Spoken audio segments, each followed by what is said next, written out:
This is the Bear Creek iron meteorite. It's found in 1866 in Jefferson County, Colorado.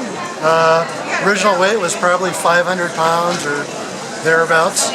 It was transported down the slope, examined, and determined to be a meteorite soon thereafter. One of the largest pieces was acquired by C.U. Shepard from Amherst College and put into their collection, and it was distributed to various museums across the United States and the world. It's kind of a famous iron meteorite here in the county. It's a pretty unique composition of type 3AB. It's a medium octahedrite, and the piece you see here is one of the largest pieces yet remaining. It's about 32,500 grams or so, and it's in the Denver Museum collection, Denver Museum of Nature and Science collection. I don't know if Gary wants to say anything. Well, maybe the only thing I could add is that it was found by two prospectors. One of them was George Morrison, who the town of Morrison is named after, and he was an early prospector and mining engineer, I think, and he found it, recognized it early as probably being a meteorite, and it took him a while to really get it verified, and that's why the piece was sent to Amherst back in Massachusetts. So it's a pretty special meteorite. We'd love to find out where they found it. It's pretty ambiguous as to where they found it. They never said exactly, so someday we hope to find some more of it. So your question was, what did they saw it with back then, or how did they break it up? So in 1866, when Wilson and Morrison found the piece, they noticed that it had shattered rock ledge. The rock ledge was composed of gneiss, apparently. And the meteorite itself was fractured on one end, so they were able to remove pieces of it. So then they sent an 11-pound chunk over to J. Alden Smith, who, as Gary noted, was one of the first territorial state geologists in Colorado. And he did the analysis. Well, he didn't actually do the analysis, I guess. He sent it off to, was he an amateur meteorologist or? Oh yeah, a group in San Francisco. Yeah, thank you. And they were a scientific society, but they were not meteorite experts. Yeah, and so anyway, they ended up doing the analysis on it and determined that it was a meteorite. And then Shepard got a piece, and he was in charge of the collection at Amherst College. And he also said, yeah, this thing's a meteorite, it looks great. And he got all excited about it, and they corresponded back and forth. And he wanted to come out and find some himself, but obviously he never was able to, never did. So, and then the piece was, I guess, distributed to all these other museums and universities and stuff after that, especially from Shepard's piece. And maybe Gary can talk a little bit more about the distribution of So the original distribution pieces were individual chunks that were found. They were not broken up. They were either removed from the mass or cut later on. And I don't know who did the cutting. I'm not sure. I'm not sure. I wasn't able to ever find that. Yeah, I don't know if we'll ever find that out.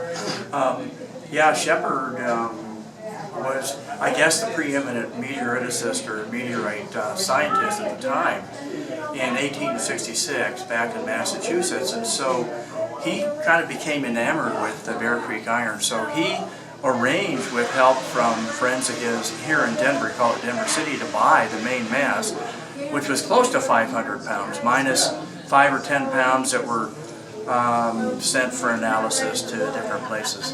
And he bought it, and eventually that 72, 71 pound piece that's on display here was cut and traded to the Denver Museum, where Harvey Neininger, the preeminent meteoriticist later on, was a curator, and so he facilitated getting it back to Denver, that part there. So I think that's pretty much the story of how that big piece got back.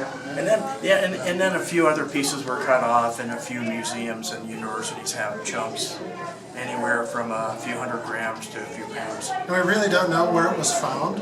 I know it says Bear Creek, but they just said it was found in a ravine, at an elevation of about 7,800 feet or so, at 800 feet below the top. But we don't really know. There was never any survey done of it, so who knows? I mean, it could be right here. It could be all the way up by Evergreen. We just don't know. Has anybody ever looked for evidence of any shatter in the earth? I don't think it was large enough to do any type of damage that way. The original 500-pound mass, it was enough to break off a piece of a rock ledge, but there would be no impact craters and stuff like that. I mean, unless there were thousands of pieces or something. Like in Arizona, but that's not the case here. So I can't comment. So what year do you know did people first identify a meteorite as a meteorite? Oh boy. So Any clue? Does anybody know? Was that the Lagla Fall in 1805-ish? That's the one I remember. But So if this was discovered in 1866, it was only a few years after people recognized what meteorites were. yeah.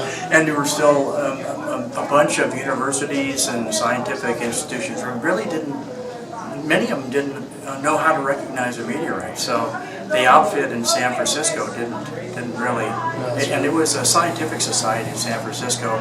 They thought it was a piece of ore, coming from a mining area in Colorado. But the big experts back in Massachusetts were the ones that really identified it. And the iron nickel meteorites are so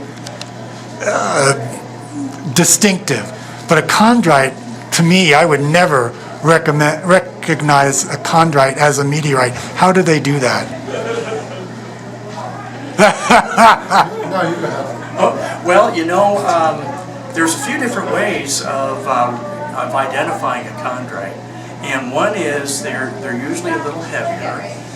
They almost always have enough nickel and iron and tied up with oxygen, and also native metal, that if you polish or file a corner of it, you may see some little flecks of nickel and iron. It looks like almost silver when you polish it, and they'll be slightly attracted to an iron, to a meteor, to a thin magnet.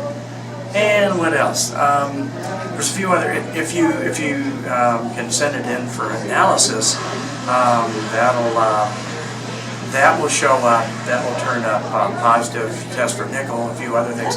One of the big ones is presence of chondrules, and not all stony meteorites have got that, but chondrules are little tiny glassy or millimeter size or less balls. They're like little marbles that were formed at the before our solar system formed.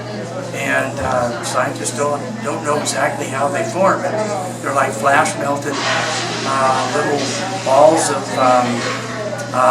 dust that was in the pre-solar nebula originally. So many of these are loaded with chondrules in various conditions, and that's another giveaway. So those are few. And also that in a freshly fallen meteorite, you see this real nice velvety black fusion crust on the outside. Typically on a chondrite, it might be kind of whitish or gray inside, so you got this real contrasty look to it. But as they get older, they might start to blend in a little more with the native rocks. They get desert varnish on them, which kind of turns this rusty brown color. So they may not be so easy to identify without cutting them open and sending a piece off. And chondrites, with the dealers, they seem to be a lot cheaper than the metal nickel. Why are they less valued? I think it just depends on the story behind it and how much was found. I mean, there are plenty of relatively cheap iron nickel meteorites too. So, I don't know, maybe just the ones that we notice that cost a lot of money that are contracts.